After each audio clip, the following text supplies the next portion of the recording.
Okay, so your cytoskeleton is the fiber network that's inside your cell. It's going to act similar to a skeleton on the human body. So it's going to help to organize things and help to provide structure. So it provides some mechanical support in there to help hold the cell in its shape. It's also involved with motility because it's going to interact with your motor proteins that make up your cilia and flagella. It will provide transport pathways inside the cell.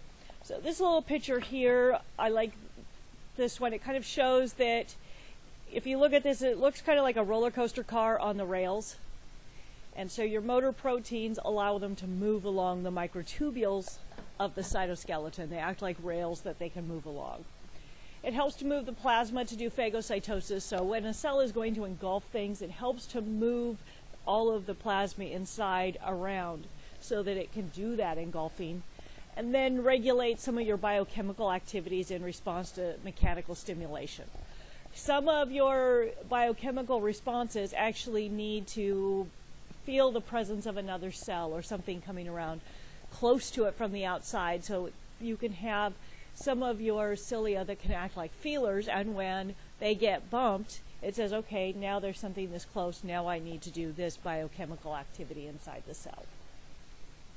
So this is also showing them running along the rails. So your components, the microtubules are the thickest of the fibers, and they're made of the protein tubulin that helps to provide shape. These are also going to help to guide your secretory vesicles and provide tracks that the organelles are going to move along. Your centrosome in animal cells is a region where the microtubules are going to grow out of. And within the centrosome, there is this centriole, which is a little center area that's composed of 9 sets of triplets of microtubules in a ring. And before an animal cell divides, these are going to replicate. We know they play a role in the cell's division of animal cells, but they're not mandatory for cell replication to occur because you don't have them in plant cells or yeast cells, and they still will replicate. And this is just showing microtubules coming out and a cross-section of a centriole. So your cilia and flagella are going to be made from microtubules, and they're extensions that are going to project from the cell and allow it to have some movement. The flagella are going to be more of an undulating motion like swimming. Your classic example of those is sperm, and probably everybody has seen little video clips of sperm moving, how they kind of go along, and that is your undulating motion that they do like swimming. The cilia, on the other hand, are going to work like oars, and they're going to be along the sides and kind of do more of a paddling like this along the cell. So the cilia are going to have alternating power and recovery strokes in there, like say a person doing the butterfly, they're going to pull the water, come up, pull the water, come up, like that. And they're also going to be moving at a right angle to where the cilia stick out. So the cilia sticks out this way, you're going to move this way. With the flagella, you're moving in the same line. Your tail is in the back, you're moving forward.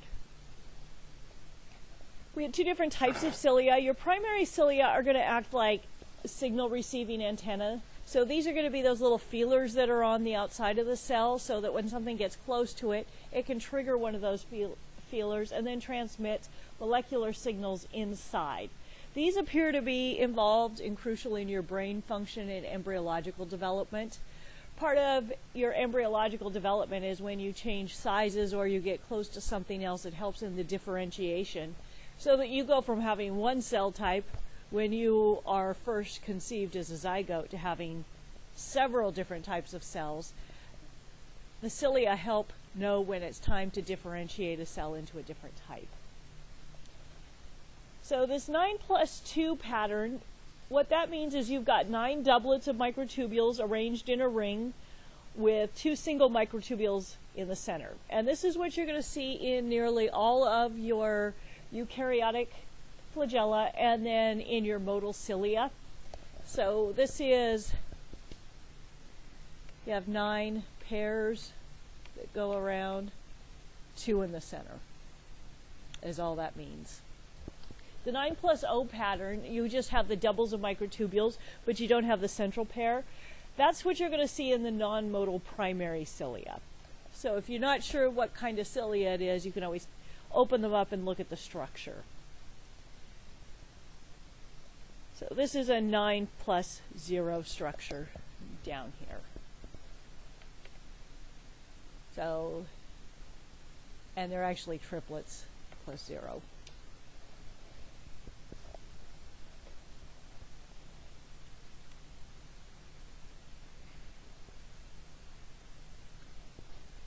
So you may want to update that in your notes that it's 9 triplets. Everybody refers to it as 9+0 and 9+2. So whether you remember it's triplets or doublets really isn't a big deal. So the dyneins are protruding motor proteins that are going to go along the length of the cilia and flagella. And these are going to allow it to have bending movements. So when ATP connects with these, it's going to change the shape of them.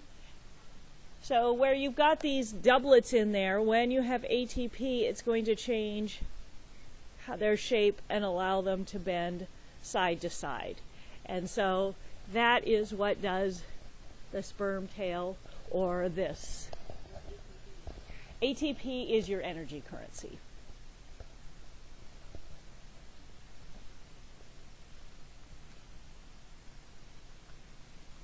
And then the way, I'm looking for a picture that shows one hooked to a cell. The basal body is just what's going to anchor the microtubule assembly to the cell. And we don't have a good picture of that in there. So the microtubules, the biggest thing they're involved with is the cilia and flagella. That's kind of a key unique feature to those. The microfilaments, these are solid rods made of a different protein called actin, which is a globular protein that's in a twisted chain. Actin is also in your skeletal muscle. It's going to help to support the cell shape. It's going to give the cortex of the outer cytoplasmic layer a gel consistency, so it makes it a little bit thicker in there. Helps in bearing tension forces. It helps to increase surface area. It will also contribute to motility because when you have muscle cells, you have actin as one of the fibers that's going to interact with myosin that allows muscles to contract. So it gets pulled on. It allows for amoeboid movements, so it allows cells to extend pseudopodia. This is what allows them to make and scoot that mass out that wraps around something. And then it creates cytoplasmic streaming, which is a circular flow of the cytoplasm within the cells. So while you may think of the cytoplasm just sitting there, it's kind of, if you're looking at a cell, it's going to be how it's going to have like its circulatory system. And so you want to have that juice inside flowing around so that everybody in the cell can have equal access to the nutrients that are available. So this is just showing it forming some of the pseudopodia here where it can wrap around a particle. This is some cytoplasmic streaming inside of a plant cell, just keeping the cytoplasm moving inside. Then the intermediate filaments are medium in size. They're larger than the microfilaments, smaller than the microtubules. These will also help to bear tension. These still stick around after the cells die, so it helps to hold the cell's shape. There are some cells that we keep around on our bodies after they're dead. Any idea what you have lots of dead cells of? Skin. And by having this in there, this keeps the actual cell structure there, even though it's not living and metabolizing anymore. It's still serving a purpose for you to protect you. Makes up the nuclear lamina lining the nuclear envelope, so that contributes to support and framework. So extracellular components, cell walls, these are found in plant cells, and then you'll have them in some prokaryotes. Animal cells do not have cell walls at all.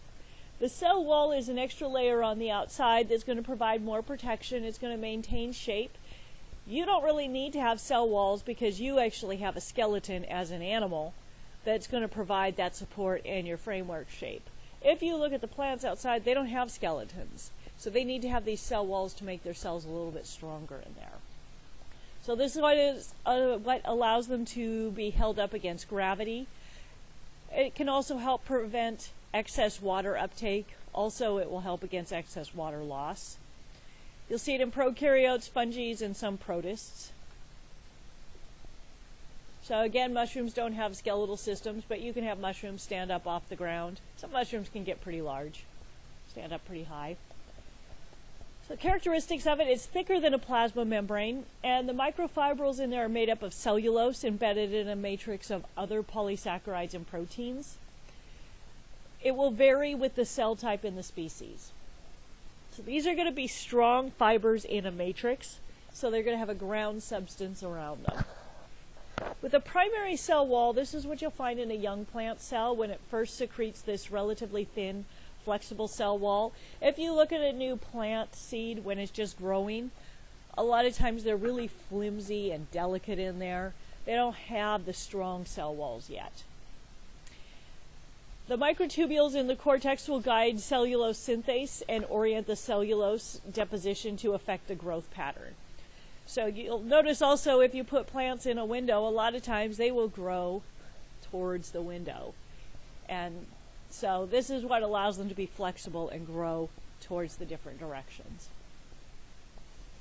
Your middle lamella is the area between the primary cell walls of the adjacent cells. And this is just sticky polysaccharide with pectin in there that helps to glue the cell together. Any idea what you use pectin for? To make jelly. So it's, if you make any types of jellies or jams, you usually buy fruit pectin to put in, but you can actually take and boil the pectin out of plant matter sometimes. It apparently takes hours to do it, that you have to collect huge amounts of it, and you boil it off till it's down to almost nothing, and then you evaporate it, and you have your pectin powder. Pectin's not that expensive in the store for something that would take like 3 days of boiling. So, guess I'll keep buying pectin. I'm going to trust they can make it okay. The secondary cell wall gets added between the plasma membrane and the primary cell wall. You'll find this in more mature cells, and in other cells they just harden the cell wall. So is that plant that you're growing, if you're starting it from a seed, as it starts to get taller, it has to harden and mature, and then it will become more stable. So a lot of times if you're growing plants, a lot of seeds don't like to come up when it's really cold because that primary cell wall doesn't provide a whole lot of protection. That's one of the reasons why they need certain temperatures to come up. And then if you start them inside, you have to train them to grow the secondary cell walls by putting them outside a little bit and getting them gradually used to colder temperatures. So the Plasmodesmata, these are perforated channels between the cell walls. These are really common in plants. So with your body, you have blood vessels that are going to take nutrients between the different places in your body. They don't have that, so what they need to be able to do is have the cell walls be able to pass things through. And they do have veins of some sort, but it's not quite the same. And so the Plasmodesmata are those channels that allow that to be passed in a cell. Makes it a little more efficient. So your extracellular matrix of animal cells, on the outside you're going to have some glycoproteins out there. Collagen is the most common form of it. You'll have some proteoglycans that are small core proteins. So even though your cell wall is out here, there's kind of this layer around the outside. And these can link the carbohydrate chains and form a network where the collagen is embedded. So it provides a little extra protection in there. The fibronectins are going to bind the surface cell proteins called integrins into the plasma membranes. So you've got your integrins here that are going to be embedded in the membrane. And then these fibronectins are going to connect to this extracellular matrix. So these are kind of like threads that hold these strings, thicker strings on to the outside. So fibronectins, if you think nectin connecting fibers, and there's what it does.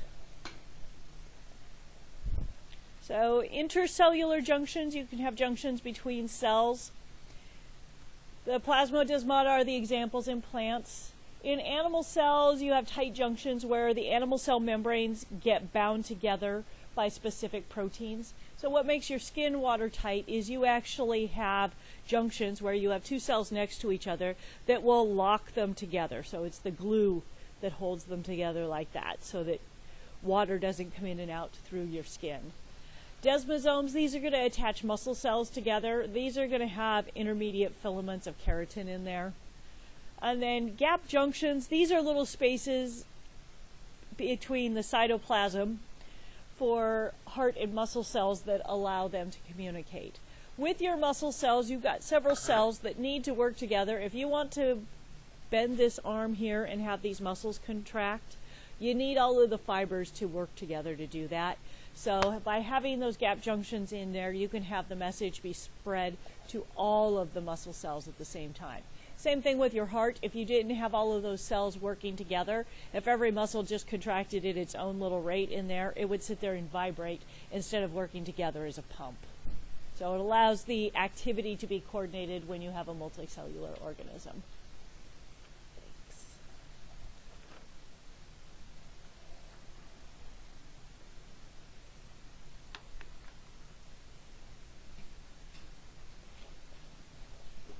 So looking at 7, was there any specific questions from chapter 7? Okay, so I'm going to just go ahead. I'm going to stop this since it's got 6 in there.